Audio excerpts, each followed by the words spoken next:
যখন বন্যায় ভাসছে উত্তরবঙ্গ তখন বাংলার মুখ্যমন্ত্রী পৌঁছন একেবারে গ্রাউন্ড জিরোয়। কলকাতায় বসে থেকে উত্তরবঙ্গের পরিস্থিতি বোঝা সম্ভব নয়, তাই আপাতত সব কাজ ফেলে তার প্রথম কর্তব্য উত্তরবঙ্গ যাওয়া, তেমনটাই মনে করছেন মমতা বন্দ্যোপাধ্যায়। পরশু রাত থেকেই চলছে মনিটরিং, তবে এবার তাকে যেতেই হবে গ্রাউন্ড জিরোয়। জানা যাচ্ছে কলকাতা থেকে সরাসরি ফ্লাইট হাসিমারা, সেখান থেকে নাগরাকাটা পৌঁছবেন মুখ্যমন্ত্রী। রাতে ফিরে আসবেন বাগডোগরাতে। মঙ্গলবার সকালেই পৌঁছবেন সবথেকে বেশি বিধ্বস্ত মিরিকে। কথা বলবেন ক্ষতিগ্রস্তদের সঙ্গে, যতটা পারা যায় ততটা পাশে থাকার আশ্বাস দেবেন বাংলার প্রশাসনিক প্রধান। বলছি, নর্থ বেঙ্গল পরশুদিন রাত্রির থেকে সিএস, আমি, ডিজি, পুলিশ আমরা মনিটরিং করেছি কন্টিনিউয়াস। কলকাতায় একদিন যে 6 ঘন্টা জল জমেছিল আপনারা জানেন, 300 মিলিমিটারের ওপর বৃষ্টি হয়েছিল। নর্থ বেঙ্গলেও খুব আনফর্চুনেটলি পরশুদিন রাত্রে যে বৃষ্টিটা হয় সেটা 300 মিলিমিটার বেগে হয়েছিল এবং 12 ঘন্টা কন্টিনিউয়াস।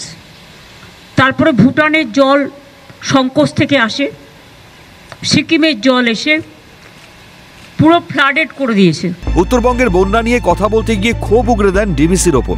বাঁধ যদি কাজেই না আসে, যদি ভৌগোলিকভাবে সবটা ব্যালেন্স না করাই যায়, তবে বাঁধের দরকার কি? কেনই বা ডিবিসি ইচ্ছে মতো জল ছাড়বে? প্রশ্ন ক্ষুব্ধ মুখ্যমন্ত্রী। জল ছাড়ছে পুরোটা নিজেদের খালি করে দিয়ে, নিজেদের বাঁচাচ্ছে, ঝাড়খণ্ডকে বাঁচাচ্ছে। ঝাড়খণ্ড বাঁচুক আমি চাই, কিন্তু তোমরা সিলট্রেশন করছো না কেন? ডিসিলট্রেশন করছো না কেন? আজকে 20 বছর ধরে বলতে বলতে মুখ ব্যথা হয়ে গেছে। মাইথন, ডিবিসি, পাঞ্চেত কোনো জল ভরবার ক্যাপাসিটি নেই, তাহলে রাখার দরকার কি? ড্যাম না থাকলে ভালো হতো। তাই কেন্দ্রের প্রতি মুখ্যমন্ত্রীর উষ্মা প্রকাশ। মুখে মুখে বাদ, কিন্তু আদতে কাজের কাজ কিছুই হয়নি। তাই রাজ্যের মানুষের জন্য তিনিই ভাববেন। ক্ষতিপূরণ দিয়ে ক্ষতি নিরসন করা যায় না, তবু বন্যায় মৃত 23 জনের পরিবারকে যাতে কারো মুখাপেক্ষী না হতে হয়, তাই 5 লক্ষ টাকা ক্ষতিপূরণ এবং পরিবারের একজনকে হোমগার্ডের চাকরি দেওয়ার প্রতিশ্রুতি দিলেন বাংলার মুখ্যমন্ত্রী। কিন্তু গঙ্গা সংস্করণ হয় না।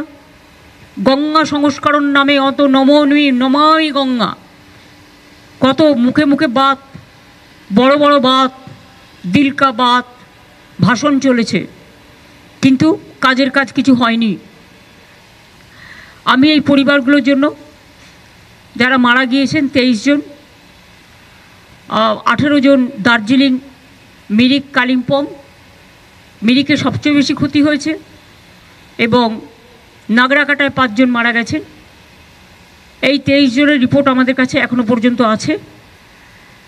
তাদের প্রত্যেক পরিবারকে আমরা 5 লাখ টাকা করে, যদিও আমি জানি জীবনের বিকল্প কখনো টাকা হয় না, কিন্তু যে চলে যায় তার পরিবার তো রয়ে যায়। পরিবারগুলোর পাশে দাঁড়ানোর জন্য এটা আমাদের সামান্য কন্ট্রিবিউশন। মুখ্যমন্ত্রী জানিয়েছেন, একজন ছাড়া আটকে থাকা সব পর্যটকদের উত্তরবঙ্গ থেকে ফেরানোর ব্যবস্থা করা হয়েছে। মুখ্যমন্ত্রী নিজে দায়িত্ব নিয়ে সবটা করছেন। পর্যটকদের সুবিধার্থে যতটুকু করা সম্ভব সেই সবটা উজাড় করে দিতে রাজি বাংলার মুখ্যমন্ত্রী। সে কারণেই দুদিনের সফরে বিপদগ্রস্তদের পাশে থাকতে বন্যা কবলিত উত্তরবঙ্গে রাজ্যের প্রশাসনিক প্রধান। ক্যামেরায় অপূর্ব দেবনাথের সঙ্গে সায়ন্তন ভট্টাচার্য ও শান্তনু সাহার রিপোর্ট, ক্যালকাটা নিউজ।